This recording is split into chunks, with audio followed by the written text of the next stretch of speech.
이번 주는 오순절입니다. 6월절 예수님께서 십자가에 달려 돌아가셨습니다. 그리고 셋째 날, 예수님께서 부활하신 날을 초실절이라고 합니다.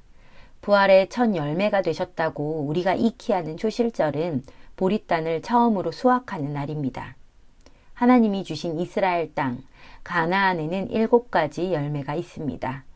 보리, 밀, 포도, 석류, 무화과, 올리브, 대추, 야자입니다. 이 중 2가지는 곡식이고 나머지는 여름 끝에 수확하게 되는 5가지의 과실입니다. 성경의 절기는 농사와 밀접한데요. 이 가나안 7가지 열매 중 첫 수확이 바로 보리입니다. 이스라엘의 성전 시대에는 보리 추수 기간이 되면 처음으로 수확한 보리단을 묶어서 성전에 가져와 첫 열매를 하나님께 드림으로써 보리 추수가 시작되었습니다. 신명기 16장 9절입니다. 7주를 셀지니 곡식의 낫을 대는 첫날부터 7주를 세어. 이 초실절에 성전에 드린 곡식단을 오메르라고 합니다. 그리고 이 날로부터 7날 7주를 세라고 합니다. 그래서 이때부터 오메르 카운트가 시작됩니다. 오메르 카운트 첫 번째 날, 오메르 카운트 2번째 날, 이렇게 오메르 카운트를 합니다. 이때 시작한 보리 추수는 밀 추수로 이어지는데요. 이 기간이 약 50일 정도가 됩니다. 레위기 23장 15절입니다. 안식일 이튿날 곧 너희가 요제로 곡식단을 가져온 날부터 세어서 7 안식일의 수요를 채우고 7 안식일 이튿날까지 합하여 50일을 계수하여 새 소재를 여호와께 드리되. 오메르 카운트 50일이 되는 날이 바로 오순절입니다. 보리 추수로 시작한 밀 추수가 마쳐지는 때인 것이죠. 오순절은 대개 바 미드바르와 나소 포션쯤에 맞물리게 됩니다. 이번에는 바 미드바르 포션을 지나고 오순절을 맞이했습니다. 지난주 바 미드바르 포션에서는 하나님께서 이스라엘을 카운트하시는 시간이었습니다. 우리는 오메르 카운트를 세웠고 주님도 우리를 계수하는 시간이었습니다. 하나님은 군대로 부름받은 한 사람, 준비된 한 사람을 계수하셨습니다. 주님이 세라고 명령하신 오메르 카운트의 오메르는 곡식단을 의미하기도 하지만 아인, 관점을 마르, 죽음에 넘기는 것을 의미합니다. 요한복음 3장을 보면 6월절에 예수야를 찾은 니고데모에게 주님이 거듭남에 대해 말씀하십니다. 사람이 물과 성령으로 거듭나지 아니하면 하나님의 나라를 보지 못한다 라고 하십니다. 물로 거듭나는 것은 6월절을 보내며 홍해를 건넜던 이스라엘을 기억하게 합니다. 이때 물로 이들이 태어났던 것은 죄의 노예로 살아가던 우리가 죄의 삶을 떠나는 것을 의미합니다. 사망이 왕노릇하던 죄의 노예된 삶을 떠났으니 다 되었다고 생각하며 이제 나는 예수야를 믿었으니까 하나님의 자녀야 라고 외치지만 아직은 아닙니다. 성령을 받아야 합니다. 예수야께서 하신 말씀처럼 성령으로 다시 태어나야 합니다. 그래야 하나님의 나라를 볼 수 있습니다. 사람이 죄의 멍에가 끊어졌다고 해도 익숙한 대로 살아가고자 하는 죄의 습관이 남아 있습니다. 그리고 죄의 습관이 떠났다 해도 그게 하나님의 자녀는 아닙니다. 하나님의 자녀는 아버지를 닮아야 그의 자녀인 것입니다. 죄를 떠났으면 이제 하나님을 닮아가는 시작이 된 것입니다. 그래서 물로 거듭났으면 그 다음은 성령의 거듭남이 있어야 합니다. 하나님의 자녀의 정체성을 입도록 말씀 앞에 우리를 자꾸 비추는 것이 하나님의 영입니다. 그래서 6월절의 시간을 보내고 사망이 왕노릇하는 죄의 노예로부터 해방된 우리에게 주님이 오메르 카운트를 명령하시는 것입니다. 우리의 아인, 관점을 마르, 죽음에 넘기는 것입니다. 우리가 본다 하나 보지 못하는 자라는 것을 인정해야 합니다. 창세기 3장 7절입니다. 이에 그들의 눈이 밝아져 자기들이 벗은 줄 알고 무화과 나무 잎을 엮어 치마로 삼았더라. 선악과를 먹은 아담과 하와의 눈이 밝아졌다고 합니다. 이때의 밝아지다는 파카흐입니다. 오픈, 열리다입니다. 하나님만 바라보던 아담과 하와의 눈이 열렸습니다. 그래서 자신의 벌거벗은 수치도 보고 수많은 것들을 보게 되었습니다. 이게 죄가 우리에게 들어온 결과입니다. 그런데 주님은 계시록에서 내가 말하기를 나는 부자라 하여 부요하여 부족한 것이 없다 하나 내 눈먼 것을 알지 못한다 라고 하시며 안약을 사서 눈에 발라 보게 하라 라고 하십니다. 우리가 얼마나 나의 관점으로 세상을 바라보고 환경을 바라보고 사람을 바라보는지 그리고 말씀을 바라보는지를 인정해야 합니다. 그래서 오메르 카운트를 하면서 자꾸 나의 관점이 하나님과 다름을 고백하며 나의 관점은 마르, 쓰다는 것을 고백하며 나의 관점을 모르, 죽음에 넘겨야 합니다. 이렇게 오메르 카운트를 세는 50일의 기간 중 마지막 즈음에 바 미드바르 포션을 만나게 되는데 이때 주님이 싸움에 나갈 만한 20세 이상의 군대를 카운트하십니다. 20은 카프, 적용입니다. 하나님의 말씀을 하나님의 의도대로 적용해서 전쟁할 수 있는 자가 군인입니다. 군인은 내가 보기에 이게 좋다, 내가 보기엔 이렇게 해야 한다 라고 주장하지 않습니다. 명령에 따라 움직이는 것이 군인입니다. 하나님의 나라의 군인도 마찬가지입니다. 그래서 오순절은 자기 중심을 벗어나는 이야기입니다. 한 개인으로만 살고 싶은 자신을 넘는 이야기입니다. 성막의 구조에서 오순절은 성소의 삶에 비유합니다. 성소는 의복을 갈아입은 제사장만이 들어갈 수 있습니다. 아론의 자손만 특별히 사랑받아서 들어가는 것이 아니라 백성을 위해 살겠다라고 고백하는 이들이기에 하나님께 가까이 가는 성소의 삶이 그들에게 주어지는 것입니다. 제사장의 삶은 자기 중심적이면 살 수 없습니다. 오순절 기간에는 토라 포션 대신 오순절 절기의 포션을 읽습니다. 절기마다 특별하게 꼭 함께 읽는 책이 있습니다. 초막절은 전도서, 유월절은 아가서, 오순절은 룻기를 함께 읽습니다. 룻기 2장 23절입니다. 이에 룻이 보아스의 소녀들에게 가까이 있어서 보리추수와 밀추수를 마치기까지 이삭을 주우며 그의 시어머니와 함께 거주하니라. 룻기의 시간적 배경은 초실절부터 오순절까지의 시간입니다. 보리추수부터 밀추수 때까지 오순절의 기간에 일어나는 일입니다. 그리고 룻기에서는 타작마당이 배경이 되어 나옵니다. 타작마당은 수확한 곡식을 키지라는 곳입니다. 곡식을 키지라면 바람에 껍질같이 날아갈 것들은 날아가고 알곡만이 남게 됩니다. 그래서 성경을 보면 타작마당에서는 여러 가지 사건이 있었습니다. 나곤의 타작마당에서 언약궤를 옮기던 중 웃사가 죽게 되어 다윗이 자신의 이방성을 돌이키는 사건이 있었고 아라우나의 타작마당에서는 다윗이 인구조사에 대해 속죄하게 됩니다. 곡식을 타작하다, 까부르는 것을 자라라고 합니다. 어근인 주르는 매춘과 같은 음행, 이방성을 말합니다. 나답과 아비후가 드렸던 다른 불, 애쉬자라의 자라와 같은 단어입니다. 타작마당에서 하나님은 우리의 음행, 이방성을 제거하고자 하십니다. 그래서 곡식의 겉껍질이 벗겨지듯이 하나님은 우리의 겉사람을 베어내고자 하십니다. 이것이 할례입니다. 사도 바울도 내 속사람으로는 하나님의 법을 즐거워하되 내 지체 속에서 한 다른 법이 내 마음의 법과 싸운다 라고 말합니다. 하나님의 율례와 규례를 사랑하는 우리의 속사람이 있는가 하면 이 법을 따르기를 싫어하는 우리의 겉사람이 있습니다. 겉사람을 베어내는 할례는 자라, 이방성을 제거하는 것입니다. 뭐가 이방성일까요? 하나님하고 상관없는 나의 삶은 사실 다 이방성입니다. 이스라엘은 야샤르엘, 하나님께 곧장 가는 백성입니다.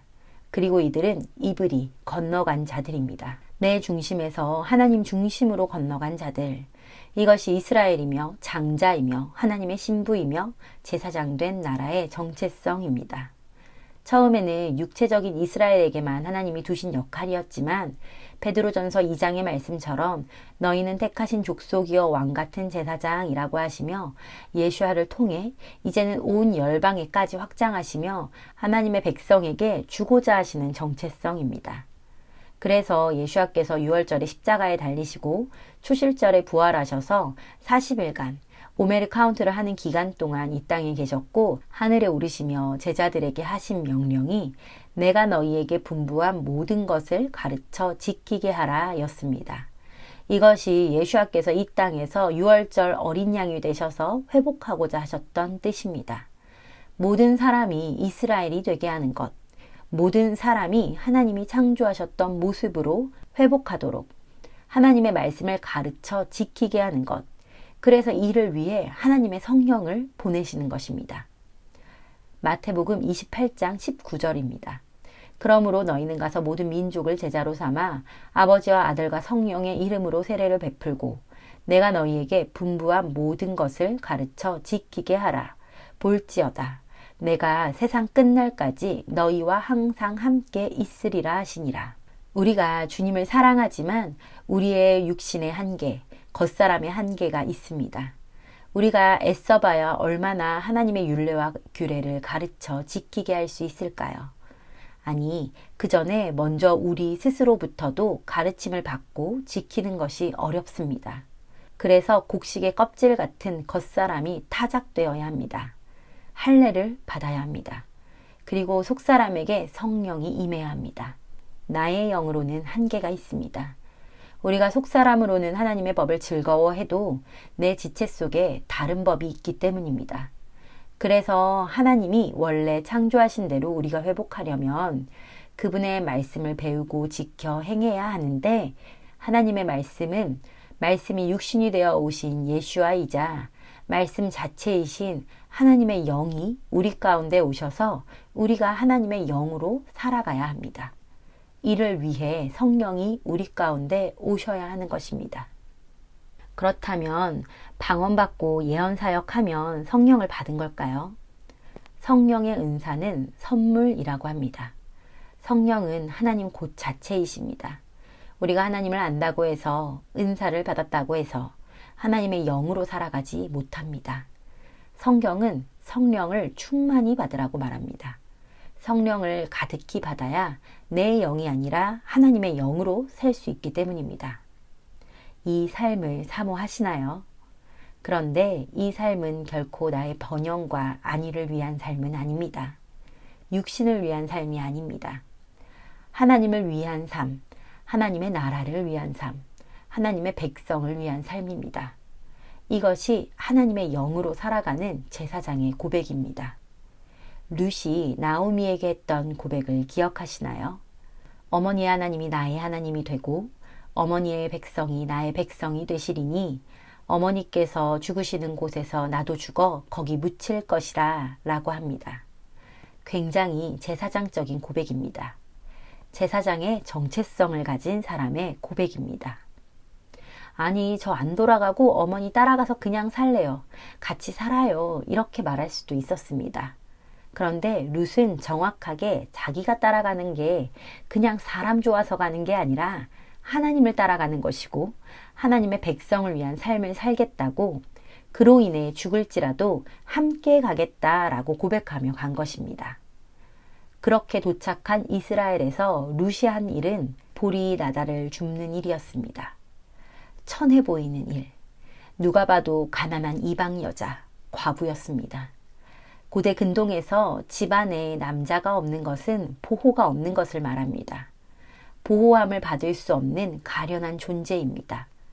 그래도 상관없다. 나는 나오미를 위해, 이스라엘을 위해 이삭을 줍겠다라며 룻이 이삭을 줍습니다. 그렇게 보리 이삭을 줍고 타작하는 유다 땅 베들레헴에서의 시간은 룻에게 있어서는 자신의 이방성을 제거하는 시간이었습니다. 완전한 이스라엘, 하나님의 사람으로서의 정체성을 입기 위해 자신을 벗는 시간이었습니다. 그랬던 룻이 나중에 보아스를 통해 기업을 잇습니다. 그리스도가 오시는 계보가 됩니다. 룻기는 나오미 유대인과 룻 이방교회가 하나 되는 이야기입니다. 교회의 모체는 천주교가 아니라 정확하게 유대교입니다. 유대교가 다 옳다, 우리가 유대교로 돌아가야 한다라고 주장하는 게 아닙니다. 모체라는 것입니다.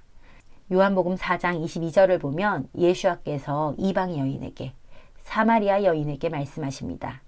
너희는 알지 못하는 것을 예배하고 우리는 아는 것을 예배하노니 이는 구원이 유대인에게서 남이라. 초대교회에는 이방인과 유대인이 함께 예배했습니다. 이것이 우리의 모체였습니다. 그런데 모체가 남편을 잃었습니다. 엘리멜렉, 나의 하나님은 왕이십니다 라고 고백하는 남편이 죽었습니다. 룻기의 나오미는 남편이 없이 산 세월이 10년이지만 이스라엘 역사로는 1900년이었습니다. 1900년간 이스라엘이 전 세계에 흩어져서 이방 땅에 살면서 나의 하나님은 왕이시다를 고백하는 남편이 그들의 보호가 사라진 것 같은 시간을 보냈습니다. 하지만 유월절을 보내며 애굽에 살던 유대인들이 이방 잡족과 함께 나와서 약속의 땅에 들어가는 것처럼 십자가 사건 이후에 열방에 흩어졌던 유대인이 이방인과 결혼하고 살다가 하나님이 자기 백성을 돌보셨다 함을 듣고 열방에서 돌아왔고 지금도 돌아오고 있습니다. 그 중에는 소수이지만 예수와를 믿는 유대인들도 알리하기도 합니다. 나오미도 하나님이 자기 백성을 돌보셨다, 그들에게 양식, 레헴, 빵을 주셨다 함을 듣고 이방 여인 룻과 함께 이스라엘로 돌아옵니다. 그런데 이때 오르빠는 자신의 백성에게로 돌아갑니다. 그녀도 나오미와 같이 살았었습니다. 그런데 돌아가는 오르빠가 있고 따라가는 룻이 있습니다. 오르빠의 스펠링을 거꾸로 하면 파라오입니다. 애굽의 바로 왕이죠. 자기 중심으로 사는 삶은 이스라엘을 결코 따라갈 수 없습니다. 정확하게 자기 신들에게, 자기 백성에게로 돌아갑니다. 교회를 다닌다고 우리가 다 같은 하나님을 아는 것이 아닙니다. 신앙과 삶이 분리된 사람들은 아직은 신들 중에 하나로 하나님을 인정했을 뿐입니다. 그러나 룻은 다릅니다. 어머니의 하나님이 나의 하나님이고 어머니의 백성이 나의 백성이라고 합니다. 어머니가 죽는 곳에서 나도 죽겠다라고 합니다. 생명을 끝까지 함께 가겠다는 것입니다. 이것이 교회의 정체성입니다. 우리는 하나님이 이스라엘의 하나님이십니다 라고 고백하지만 이스라엘이 나의 백성이라는 고백까지 잘 가질 못합니다. 그렇다 보니 그들과 생명을 같이 하는 데까지는 상상할 수 없습니다. 그런데 룻의 고백은 시작입니다. 이삭을 주우며 자신의 이방성을 벗기며 룻이 했던 고백이 그녀의 삶의 실체가 되었습니다. 삶에는 실제가 있어야 합니다. 룻이 기업을 잇기 위해 나오미를 위한 아들을 낳으며 그리스도가 오시는 계보가 이어집니다. 주님이 이 계보로 오십니다. 마지막 때의 교회는 이 정체성 위에 서서 아들을 낳아야 합니다. 그리스도의 형상을 낳아야 합니다. 나를 위해서도, 나의 번영과 안정을 위해서도 아닙니다. 나오미, 이스라엘의 기업을 잇기 위해 그리스도의 형상을 낳는 것입니다. 유대인과 이방인이 하나가 되어 하나님의 신부, 완전한 교회가 되기 위해 하나가 되는 것입니다. 이것이 오순절입니다. 우리가 성령을 왜 받아야 하냐면 나 개인이 하나님을 좀 잘 따라가기 위해서가 아닙니다. 하나님의 백성을 위해, 하나님의 나라를 위해 받는 것입니다. 유월절이 성전의 뜰의 삶이라면 오순절은 성소의 삶입니다. 제사장만이 들어가는 성소의 삶입니다. 말씀을 행하는 것, 죄를 떠나는 것이 유월절이었다면 이제 속사람의 정결함이 요구되어지고 제사장의 정결함이 백성에게 영향을 미치는 삶이 바로 성소의 삶, 오순절입니다. 우리는 이를 위해 성령을 받아야 하는 것입니다. 모세가 시내산에서 토라를 받을 때 모세에게 임한 영이 70인 장로들에게도 임합니다. 모세에게 하나님이 왜 영을 주셨을까요? 그가 예뻐서? 물론 온 지면에 모세보다 온유한 사람이 없었다고 하니 하나님 보시기에 토브, 좋았을 것입니다. 그러나 모세는 대표입니다. 이스라엘을 이끌 대표. 그래서 모세 이후에 하나님이 또 다른 대표들에게 모세와 같이 하나님의 영을 주십니다. 그게 70인 장로들입니다. 그래서 성령은 개인을 위해 받는 게 아닙니다. 나와 나의 가족들, 나의 이웃들, 하나님이 우리에게 허락하신 경계 안의 사람들을 그리스도에게로 이끌기 위해 예수와의 지상명령, 내가 너희에게 분부한 모든 것을 가르쳐 지키게 하라 라는 명령을 행하기 위해 받는 것입니다. 하나님하고 아주 친밀한데 나만을 위한 삶을 살 수는 없습니다. 이것은 결코 성경이 말하는 바와 다릅니다. 뜰에서 성소로, 성소에서 지성소까지 들어가는 것은 계속해서 책임이 뒤따릅니다. 하나님을 가까이 하는 만큼, 하나님을 깊이 아는 만큼 더 많은 하나님의 백성을 책임져야 합니다. 그래서 하나님과의 친밀함과 책임감은 비례합니다.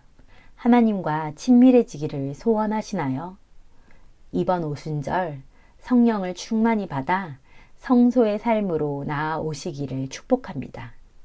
하나님과 가까워진다는 것은 그분의 말씀이 우리와 가까워지는 것입니다.